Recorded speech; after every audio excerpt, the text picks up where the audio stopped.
જ્યાં જળ મંદિર છે, જ્યાં ગાંડા બાવળ સરપંચના દુશ્મન છે, એવા અનોખા ગામડાની મુલાકાત.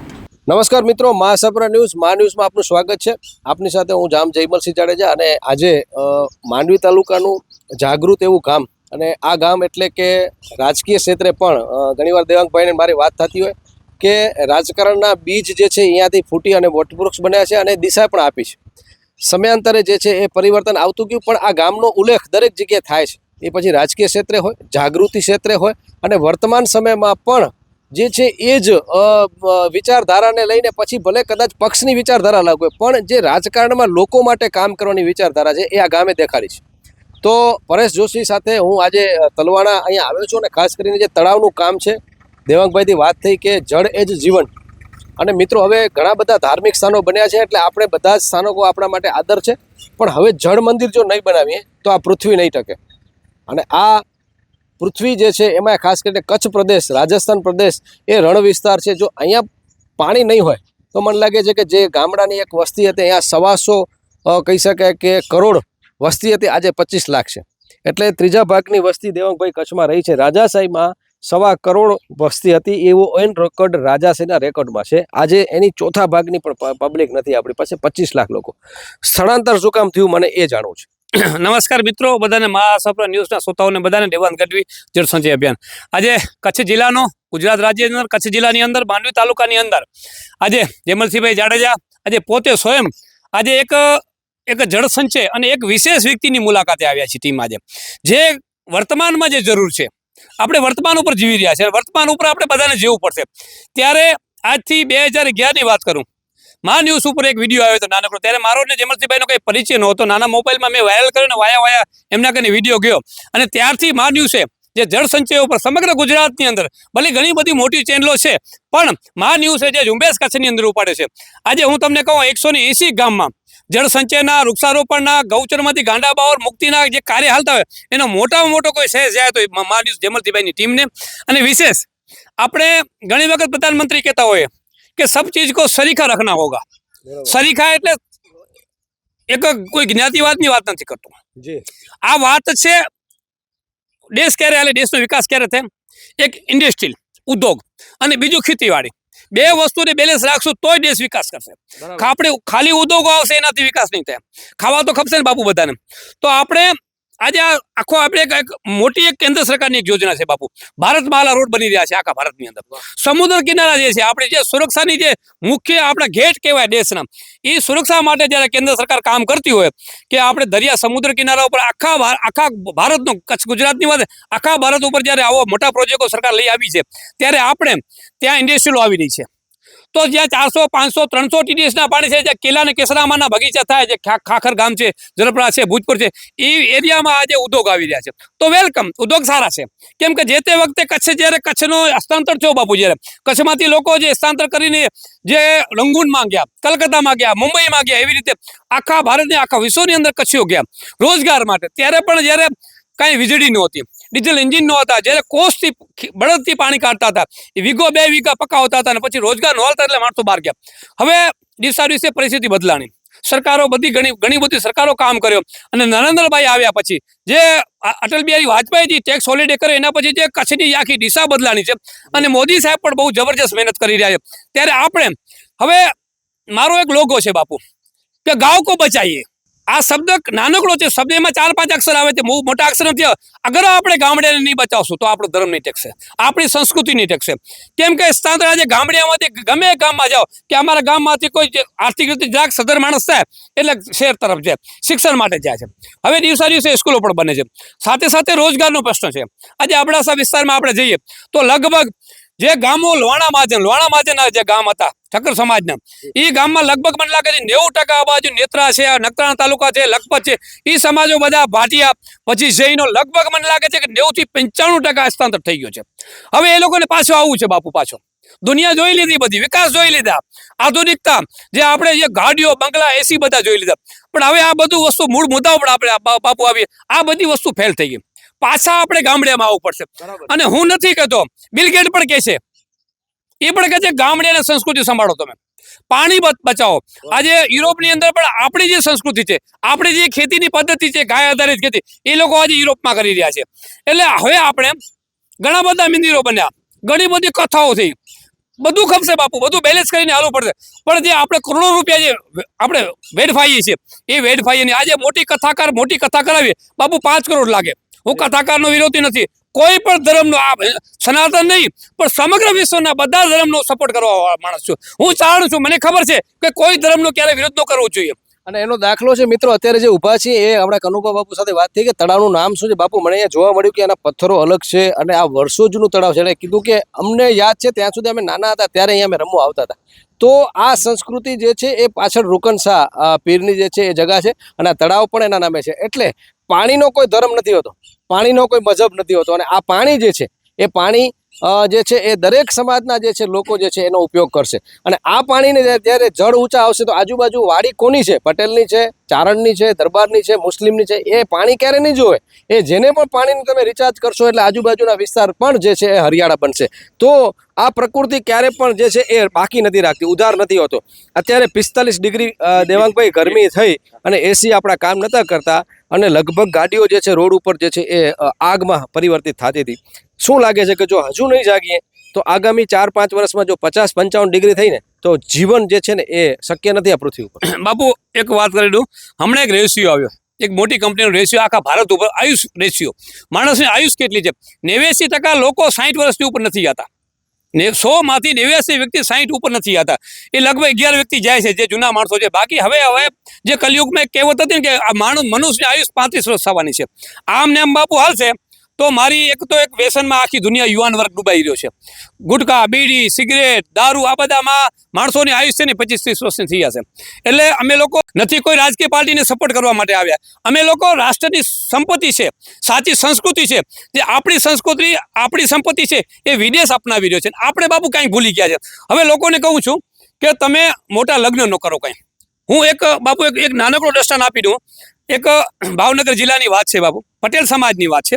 એક લગ્ન વ્યવહારની વાત આવી તો એકબીજાને પૂછે, પહેલા વેવાઈને પૂછે. છોકરા છોકરી બીજા નંબરમાં આવે, નંબર 1માં વેવાઈ નહીં આવે કે વેવાય છે, પહેલા વેવાય છે. સમજો બાપુ. અને યુવાન વર્ગોને કહું છું કે પહેલા વેવાય વેલા જોવે કે વેવાય કેવા છે, પછી છોકરો આવે. નંબર 2 છોકરો આવે. નંબર 3 વાતે દીકરીને જ્યારે વેવાય નક્કી કરે, 2 સારા પરિવાર છે, નક્કી કરીને પછી છોકરા છોકરી જોઈએ એકબીજાને.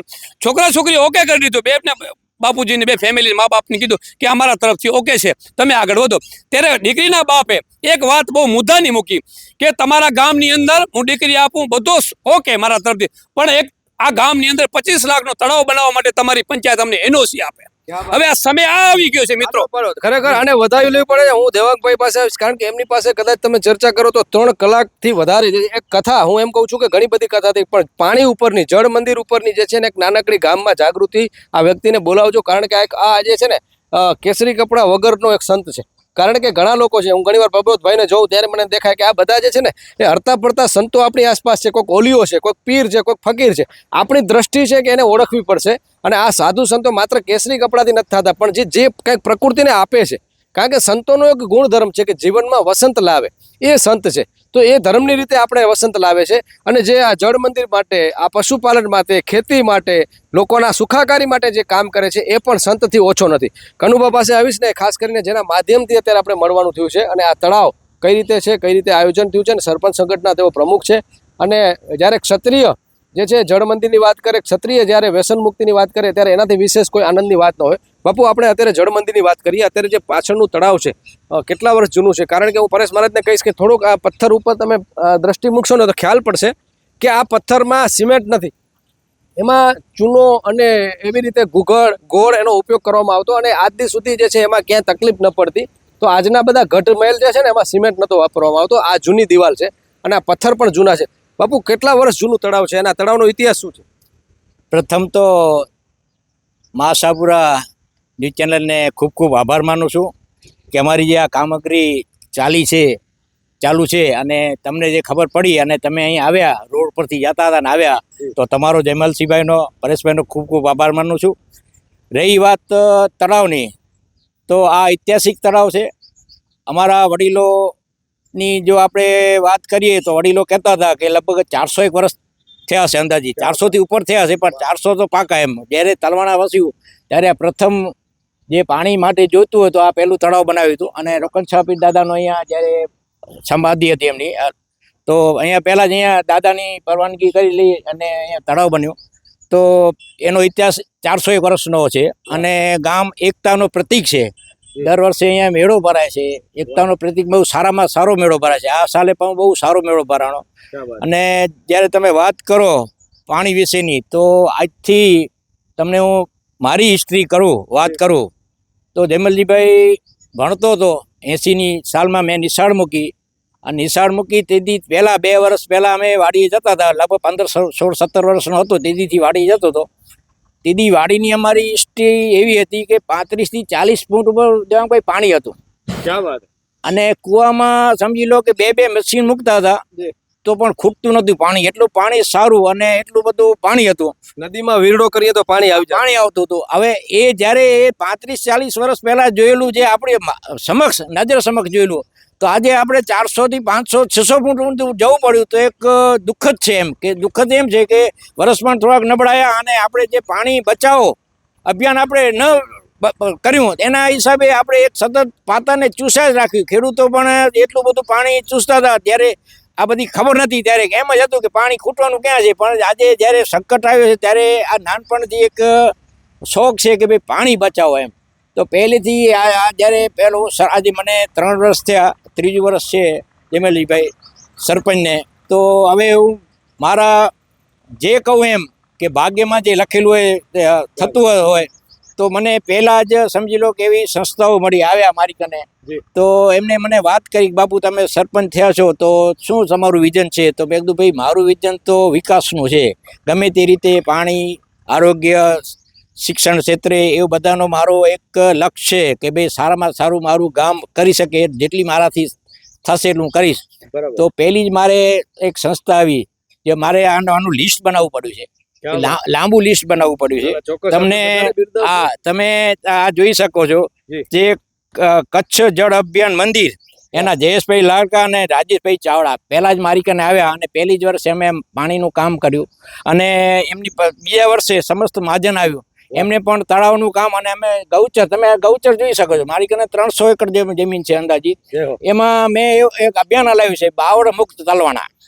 અને તમે જોઈ શકો છો, આખર તમે કેમેરો પણ ફેરવી શકો છો કે ક્યાંય તમને સમજી લો કોઈ વાળો છે બાવળ છે, બાકી ક્યાં મેં ગૌચરમાં બાવળ રાખવા દીધું નથી. અને મારી નેમ છે કે જ્યાં સુધી હું સરપંચ રહી તેથી મેં બાવળનો દુશ્મન બની રહેવાનો છું. શું કરવા કે બાવળ એક એવી વસ્તુ છે કે નુકસાનકારક છે. વરસાદને પણ બહુ નુકસાન કરે છે અને જે વાતાવરણને બગાડે છે વસ્તુ. વરસાદના વાતાવરણનું પાણી પણ બહુ ચૂસી લે છે.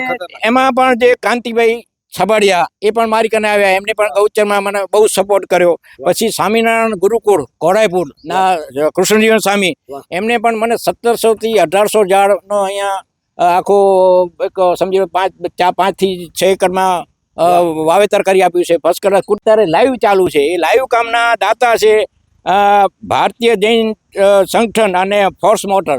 અને એના ફોર્સ મોટરના છે અભયભાઈ અને હિતેશભાઈ ખંડોળ, જે આપણા ભારતીય જનતા પાર્ટીના મંત્રી હતા. હિતેશભાઈનું એક કામ બહુ સરસ છે કે હમીરસર તળાવમાં હમીરસર તળાવમાં અમારે વર્ષોથી જે પાણી આવતું હતું એ પાણી પૂરતું નહોતું હોતું, હમીરસર ક્યારે ઓગણતું નહોતું. પણ આ જે સંસ્થા જે તમે વાત કરી કે ભારતીય જૈન સંઘ જે છે, એમાં હિતેશભાઈએ આખું વેણને ક્લિયર કર્યું અને પહેલા જ વરસાદમાં હમીરસર જે છે છલકાયું. એટલે જો તમે કામ કરવાની જો ખરેખર વૃત્તિ હોય ને તો એનું પરિણામ આવે જ છે. અને અનિલભાઈએ વિરાતનવારે આવી અને મને વાત કરી કે બાપુ શું છે. તો મને કે આમાં મેં કીધું વેલકમ, મને આ તો જોઈએ જ છે. અને આવી અને આજે લગભગ 12-13 દિવસ થયા આ કામ ચાલુ છે. તમે 2 જીસીપી છે, તો 2 જીસીપી અને 20 થી 25 ટ્રેક્ટર આગળ પાછળ ચાલુ છે. તો આ જસનો ભાગીદાર હું કહો કે ગમે તો અમારી આખી સમાજના ગ્રામ પંચાયત ટીમ અને ગામ સમસ્ત મને એટલો બધો સપોર્ટ કરે છે દરેક ક્ષેત્રમાં. એવું નહીં કે આમાં, પણ દરેક ક્ષેત્રમાં મને એટલો બધો સપોર્ટ કરે છે ગામ લોકો. નાનામાં નાનો માણસ પણ મને સપોર્ટ કરે છે. અને વાત રહી આ કેટલા એકરમાં છે બાપુ, અને તલવાણામાં સીમમાં કેટલા તળાવ છે? કારણ કે મને હું મિત્રો યાદ કરાવી દઉં ને, પત્રકાર અત્યારે સાથે છે તો ઘણીવાર અમારા જખૌની વાત આવે. દેવંગભાઈ, કચ્છ મિત્રમાં કીર્તિભાઈ ખત્રીના સમયમાં મહિમ પાંતીએ જે છે આર્ટિકલ લખેલું, અને એની અંદર એ આર્ટિકલમાં લખેલું કે 118 તળાવ જખૌ અબડાસા જે મારું ગામ છે એમાં 118 તળાવના નામ તમે બોલી જાય લોકો કે આ તળાવ આજે જે છે એ બચ્યા જ નથી, નામ છે બહુ ઓછા તળાવ બચ્યા. એટલે વડવાઓએ જે કરેલી મહેનત છે ને એને જો આપણે સાચવશું ને તોય ઘણું છે. આપણે નવા તળાવ તો નહીં બને, કારણ કે વડીલો જે મહેનત કરી છે ને આ બધા તળાવો વડીલો બનાવે. તમારા એ વડીલો પાર્જિત જે જૂના જે તળાવ કેટલા છે, અને એમાંથી હવે સ્થિતિ શું છે, સુધારણામાં છે કે એ સ્થિતિ બગડી છે? અમારા 8 થી 9 તળાવ છે, તેમાં મેન 3 મોટા તળાવ છે.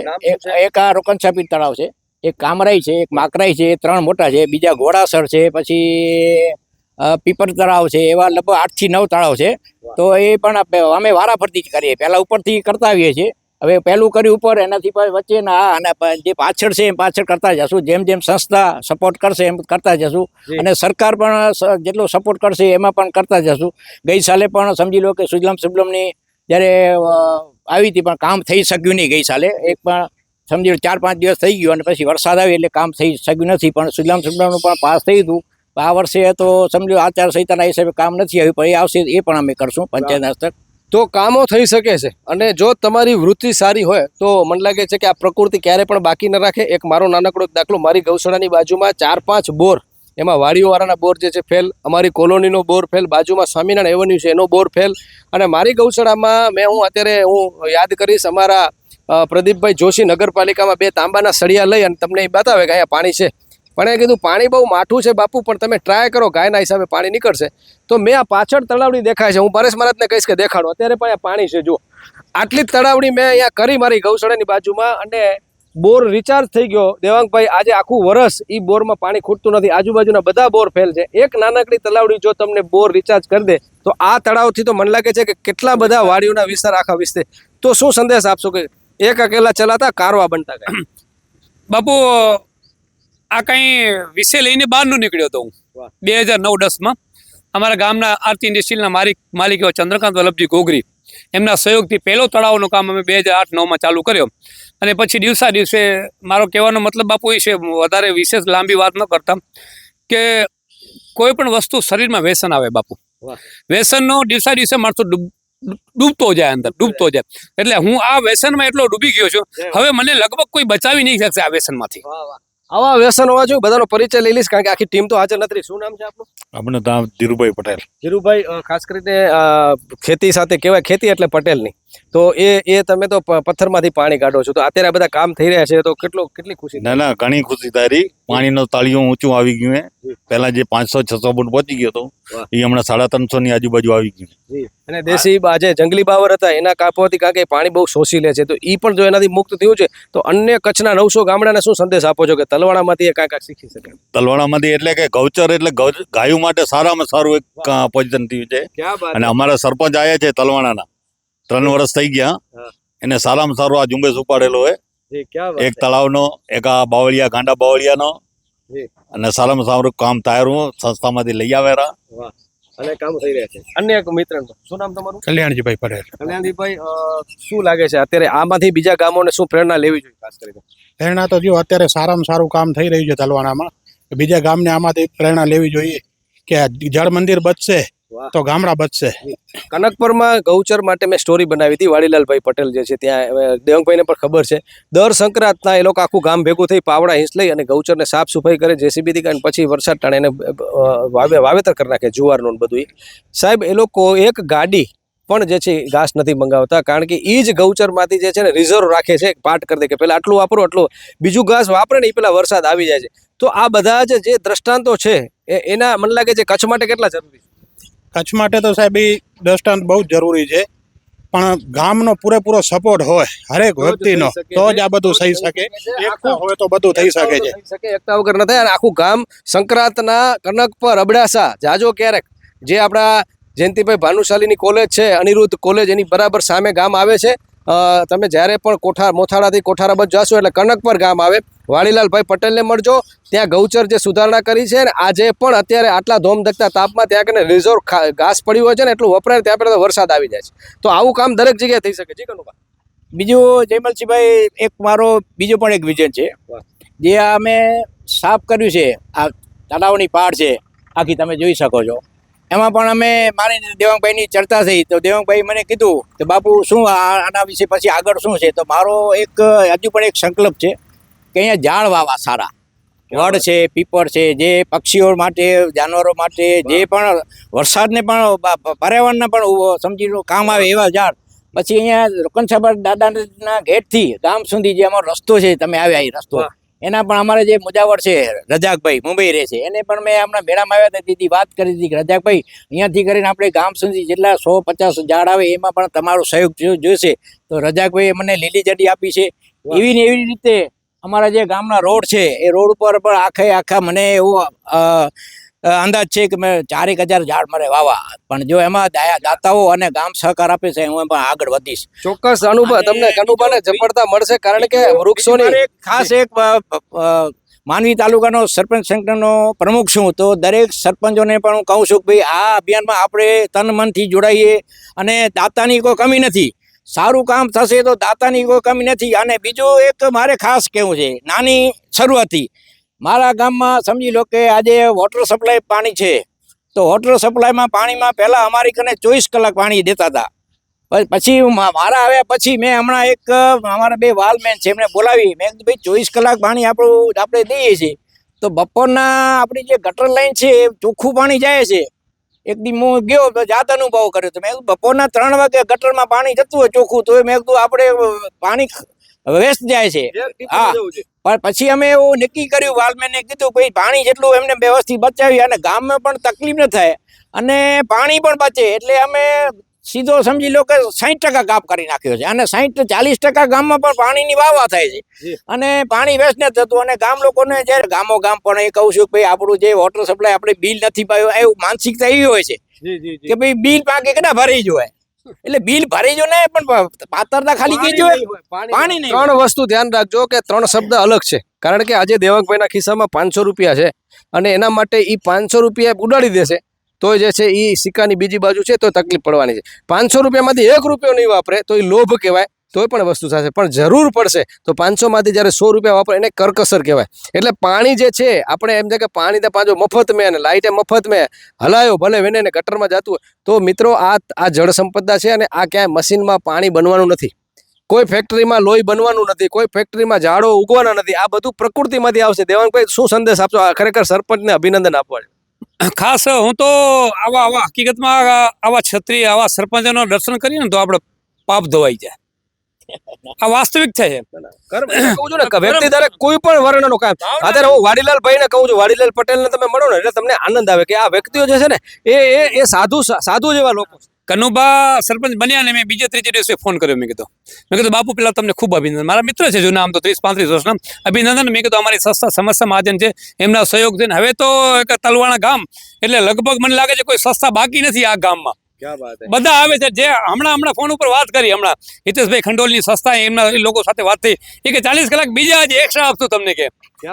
અને મારે અંતિમ વાત કરવી છે મિત્રો, જે વિશેનો હું માણસ છું, જે નશામાં જે ડૂબી ગયો છું, હું બહાર નથી નીકળવાનો.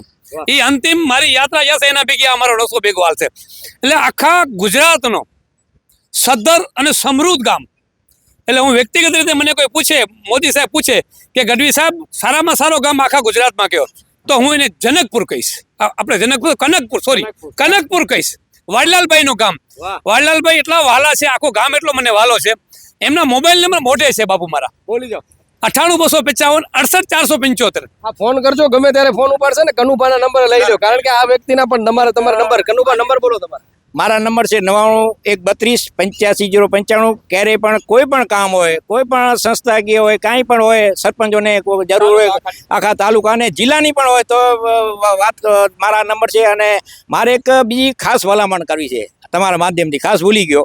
અમારા સાંસદ આજે ચૂંટાઈ, એમને પણ ખૂબ ખૂબ અભિનંદન આપું છું.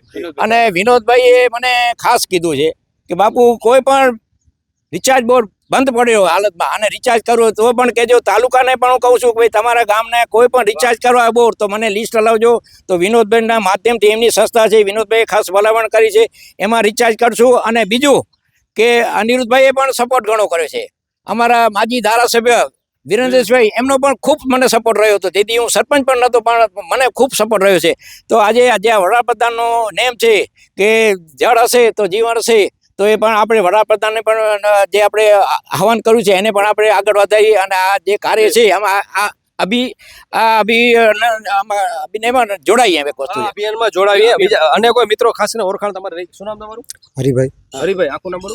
હરિભાઈ કરમસિંહ સેંગાણી, જી, ક્યાં રહો છો હરિભાઈ? તલવાણા રામનગર. તલવાણા. કેવી સ્થિતિ છે અત્યારે આ સમગ્ર પ્રકૃતિને? ખેડૂતને છે ને વધારે, કારણ કે ખેડૂત જે છે ને એ જગતનો તાત છે. એમ કહેતા હોય કે આ જગતનો તાત હોય ને તો એ ખેડૂત છે, પણ હું તો કહું એ માં પણ છે, કારણ કે ખવડાવે નહીં તો માં હોય. તમે તો ખવડાવો છો. તો અત્યારે ખેડૂત સામે વિકટ પરિસ્થિતિ શું આવશે જો ખરેખર આપણે જળ નહીં બચાવીએ, આપણી પાસે પાણી નહીં હોય તો ખેડૂત શું કરશે? વિકટ પરિસ્થિતિ અત્યારે છે પાણીની જ છે. જે છે એ પાણી નહીં હોય તો કાંઈ જ નહીં હોય. અત્યારે ઉદ્યોગ આવે છે, બરાબર, વિકાસ છે. વિકાસની સાથે સાથે ખાવા માટે કાંઈક પણ જોવાનું જ છે. એ ક્યાંથી પાકવાનું છે? કોઈ ફેક્ટરીમાં બનનારું નથી. એના માટે ખેડૂત જોઈશે, તો ખેડૂત માટે પાણી જોઈશે. જમીન તો છે જ, ખેડૂત છે, પાણી જ નથી તો શું કરવાનું? આ પ્રશ્ન એટલે હું પૂછું છું મિત્રો કે 2024 છે અને હજુ પણ તમને કહી દઉં કે મહામહિમ રાષ્ટ્રપતિ અબ્દુલ કલામ, જેને આપણે નામ સાંભળીએ એટલે આપણા રૂવાણા ઊભા થઈ જાય. અને આ જે વ્હાઇટ રણ જે છે અત્યારે જે છે ને, એ જ્યારે અહીંયા કચ્છની મુલાકાત લીધું ત્યારે મુખ્યમંત્રી નરેન્દ્રભાઈ મોદી હતા અને એને કીધું કે આપકે પાસ હીરો કી ખદાન હૈ, દિખ નહીં રહી ક્યાં? આ પ્રશ્ન અબ્દુલ કલામે આપણે મુખ્યમંત્રી નરેન્દ્રભાઈને પૂછ્યો. એ કે હીરોની કી ખદાન? એ કે હા, તમારી પાસે જે વ્હાઇટ ડેઝર્ટ છે ને એનો તમે વિકાસ કરો. એટલે સાહેબ, એક આ રાષ્ટ્રપતિ એક મુસ્લિમ હોય અને વડાપ્રધાન જે છે હિન્દુત્વનો ચહેરો હોય, અને એની જે બેની ખાસ કરીને સમજના કારણે આજે વ્હાઇટ ડેઝર્ટ થયું. અને એ જ અબ્દુલ કલામની એક તમને કહી દઉં છું કે આગામી એક ચેતવણી છે કે ભવિષ્યનું વિશ્વ યુદ્ધ જે છે ને એ પાણી માટે થશે જો તમે નહીં સમજો તો. અને પાણીના કૂવાની આજુબાજુ તમને સિક્યુરિટી ગાર્ડ રાખવા પડશે. તો આ પરિસ્થિતિ આપણે જોવી છે કે એનાથી પહેલા બચી જવું છે. દેવાંગભાઈ, અંતિમ વિરામ લઉં છું. બાપુ એપીજે અબ્દુલ કલામ સાહેબનું નામ આવે ને સાહેબ, ધર્મ સોગંદથી કહું છું, ધાર્મિક સ્થળની બાજુમાં ઊભો છું ને ચારણ છું અને પ્રકૃતિ મેં માણસ છું. એટલે અબ્દુલ કલામ આવે ને એટલે આપણામાં જુસ્સો આવી જાય, હૃદયથી કહેવું પડે, સ્વીકારવું પડશે. હવે છે ને, હવે યુદ્ધ ભારતની અંદર એક યુદ્ધ, મોટામાં મોટું યુદ્ધ લડવાની જરૂર છે ને તો પાણી અને પર્યાવરણ ઉપર. અને આ જાતિવાદ ને આ બધું બંધ કરો. બધાને કહું છું કે રાષ્ટ્રીય ભાવના હોવી જોઈએ તમારા મંદિરમાં. ઘણી વખત લોકો કહેતા હોય કે બાપુ તમે જોવો છો, હું 10-15 વર્ષ થયા ભગવાનની માતાજીની દયાથી, મહાદેવજીની દયાથી આખા સમગ્ર કચ્છ ગુજરાતની અંદર હું બધી સંસ્થાઓ સાથે જોડેલો છું. અને લોકોને એમ લાગતો હોય કે આને કંઈક ચૂંટણીમાં ઊભો રહ્યો છે. મને ક્યાં નથી ઊભું. મારે તો મારા દેશ માટે, મારા રાષ્ટ્રને બચાવવા માટે, પ્રકૃતિ બચાવવા માટે જન્મ્યો છું. એટલે મારે કોઈ ચૂંટણી નથી લડવી, કોઈ પક્ષ સાથે હું બીજી કાયદાની રીતે કોઈના ભેગો નથી. મોદી સાહેબને સપોર્ટ કરું છું. હમણાં કીધું તો વિનોદભાઈ ચાવડાને મત આપજો. શું કામ કે વર્તમાનમાં જરૂર મોદી સાહેબની છે એટલે. અને એ પ્રકૃતિ મેં માણસ છે અને આ ફકીર જેવો માણસ છે, સંત છે સાહેબ. આ તો ઓલિયો છે. આ નાની વાત નથી. નરેન્દ્રભાઈ એપીજે અબ્દુલ કલામ, એને પણ સંત, એને પણ નમન કરીએ આપણે. એવા લોકો સારા ભારતની અંદર. હું તો અંતિમ વાત બાપુ તમારા માધ્યમથી મારે કરવી છે સમગ્ર ભારતના લોકોને કે હવે આવનારા સમયની અંદર તાલુકા પંચાયત, જિલ્લા પંચાયત, ધારાસભ્ય અને સાંસદ સભ્ય જે સોશિયલ એક્ટિવિટી કરતા હોય એ લોકોને ટિકિટ આપજો. દરેક સંગઠનના કહું છું, દરેક પાર્ટીને કહું છું. હવે નહીં હાલે કે માર તમે જેમલસિંહને ભુજમાંથી લઈ આવો અને તલવાડામાં લડાવી નાખો. એ સમય નથી. સમય કોણ છે? કન્નુબા લાયક છે તો કન્નુબાને લડાવો તમે. ક્યાં બાત હે, બહુ સરસ. અને આ મને લાગે છે કે 2027ની પહેલાથી આ ઘોષણા કરી દીધી છે. એટલે આ તો ચારણને, એટલે સાચું બોલવા વાળા, ચારણને જે છે ને એ ક્યારે પણ કોઈની શરમ ન નડે અને એ તો સાચું વામે. એટલે અમારા મુગલ બાપુ કહેતા હોય કે ચારણ છે ને ક્યારે પણ છુપાવે નહીં, અને એ જ ચારણ કહેવાય. તો વિરામ તરફ, કારણ કે બહુ જ સરસ વાત થઈ છે ને આ ઇન્ટરવ્યૂને તમે શેર કરજો. અમે આના નાના નાના ટુકડા કરીને ઇન્સ્ટામાં પણ, જે મા ન્યૂઝ લાઈવ અમારી છે ઇન્સ્ટામાં પણ જોજો, કારણ કે આખો સળંગ વિડીયો જે છે અમે ટેલિવિઝન ઉપર મૂકશું. સમગ્ર ગુજરાત GTPL 273 ઉપર સમગ્ર 33 જિલ્લામાં આ તલવાણાની વાત પહોંચશે. ત્યારે મને એક ગૌરવ છે કે આવી સ્ટોરી જે છે હું તમારા સુધી પહોંચાડું છું. અને તમારા 33 જિલ્લામાં ક્યાંય પણ આવી વાત હોય ચોક્કસ કહેજો. મારો પ્રતિનિધિ આવશે અને ત્યાં કને જે છે સ્ટોરી બનાવશે. પણ જળ મંદિર બનાવો બાપુ. આ સંસ્થાએ માટી કામનું સારું કામ કર્યું છે. વધારે તો અમારે ખેડૂતોને પણ બહુ ફળદ્રુપ માટી છે, વાડીમાં બહુ ઉપયોગ લાગે છે. સંસ્થાને બહુ આભાર માનીએ છીએ અમે ખેડૂતો.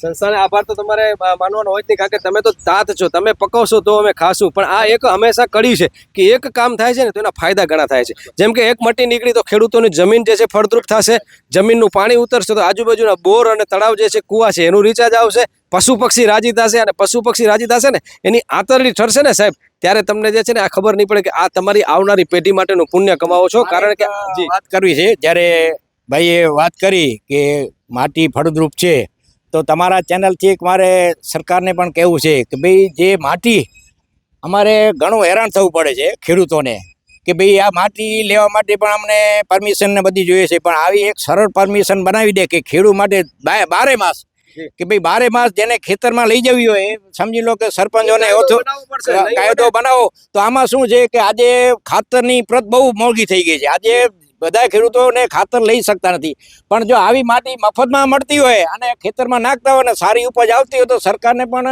આમાં કાયદામાં ફેરફાર કરવો પડે. અને હું એમ કહું છું કે આમાં કાયદામાં ફેરફાર કરો તો ખેડૂતો લઈ જાય ટ્રેક્ટર ને જીસીબી થી.